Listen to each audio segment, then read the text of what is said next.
friends, welcome to 1C recipes and vlogs.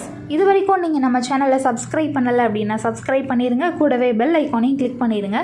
இன்றைக்கி நம்மளோட சேனலில் ஒரு சூப்பரான வாழைக்காய் பஜ்ஜி எப்படி செய்கிறதுன்னு பார்க்க போகிறோம். நம்ம ஊர் டீ கடைகளில் ஈவினிங் டைமில் போனோம் அப்படின்னா சுட சுட வாழைக்காய் பஜ்ஜி, ஆனியன் பஜ்ஜி கூட சூட டீ வச்சு சாப்பிட்ட அனுபவம் எல்லாருக்குமே இருக்கும். நம்ம வீட்டிலையே சூப்பராக டீ கடை ஸ்டைலில் வாழைக்காய் பஜ்ஜி ரெடி பண்ணலாம். எப்படி செய்கிறதுன்னு இந்த வீடியோ பார்த்து நம்ம தெரிஞ்சுக்க போகிறோம். ரொம்பவே ஈஸி, ரொம்பவே டேஸ்டியும் கூட. இப்போ இந்த வாழைக்காய் பஜ்ஜி பண்ணுறதுக்காக ஒரு மாவு நம்ம ரெடி பண்ணணும் இல்லையா, அந்த மிக்சிங் மாவு. அதுக்கு ஒரு பவுலில் 1 கப் அளவு கடலை மாவு, 2 டேபிள் ஸ்பூன் அளவு அரிசி மாவு, 1.5 டீஸ்பூன் அளவு சில்லி பவுடர், அதாவது காரத்துக்கான மிளகாய்த்தூள், அடுத்து 1 டீஸ்பூன் அளவு காஷ்மீரி மிளகாய்த்தூள் ஆட் பண்ணியிருக்கேன். இந்த மிளகாய்த்தூள் வந்து அந்த பஜ்ஜிக்கு நல்ல கலர் கொடுக்கும். அடுத்து ஒரு 1/4 டீஸ்பூன் அளவு பெருங்காயம் ஆட் பண்ணிக்கலாம்.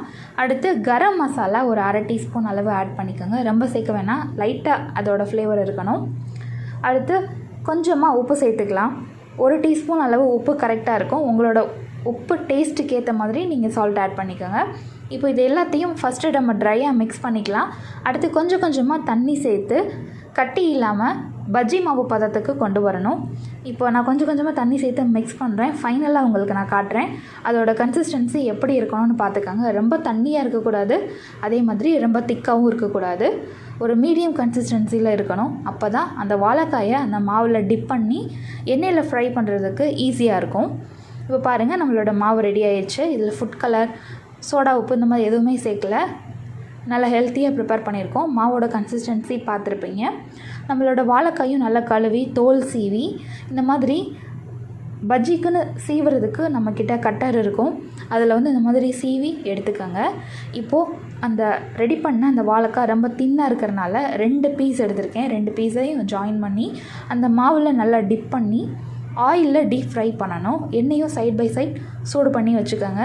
இன்னும் நல்லா சூடான பின்னாடி அந்த வாழைக்காயை நம்ம ரெடி பண்ண அந்த மாவில் நல்லா பரட்டி அந்த எண்ணெயில் போட்டுட்டோம் அப்படின்னா நல்லா ஃபல்ஃபியாக கடைகளில் வர மாதிரி சூப்பராக வரும். 2 சைடும் நல்லா வெந்த பின்னாடி அந்த எண்ணெயிலேருந்து ஃபில்டர் பண்ணி எடுத்துருங்க. இது கூட நல்லா திக்காக தேங்காய் சட்னி அரைச்சி வச்சு சாப்பிட்டோம் அப்படின்னா ரொம்பவே சூப்பராக இருக்கும். தேங்காய் சட்னி தாளிக்கக்கூடாது. இந்த மாதிரி வடை இதெல்லாம் தொட்டு சாப்பிட்றதுக்கு தாளிக்கக்கூடாது.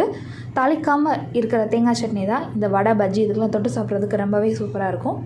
இப்போது 2வது பஜ்ஜியும் அந்த எண்ணெயில் ஃப்ரை பண்ணிகிட்ருக்கோம். எவ்வளோ அழகாக கடைகளில் கிடைக்கிற அதே கலரில் நல்லா ஃபல்ஃபியாக சூப்பராக எழுந்து வருது பாருங்கள். இதே மாதிரி நீங்களும் ட்ரை பண்ணி பாருங்கள், பர்ஃபெக்டாக உங்களுக்கு கிடைக்கும். இதில் நம்ம கலர் பவுடருக்கு பதிலாக காஷ்மீரி மிளகாய் தூள்லாம் சேர்த்துருக்கோம். சோடா உப்பும் சேர்க்கலை. சூப்பராக நமக்கு கிடச்சிருக்கு. ஹெல்த்தியாகவும் சூப்பராக ப்ரிப்பேர் பண்ணியிருக்கோம்.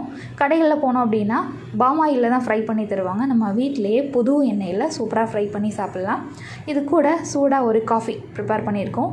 Best evening tea time snack வாழைக்காய் பஜ்ஜி ரெடி ஆயிடுச்சு. இந்த ரெசிபி நீங்களும் ட்ரை பண்ணி பாருங்கள். இந்த வீடியோ பிடிச்சிருந்தது அப்படின்னா அந்த வீடியோக்கு ஒரு லைக் கொடுங்க. தேங்க்யூ ஸோ மச் ஃபார் வாட்சிங்.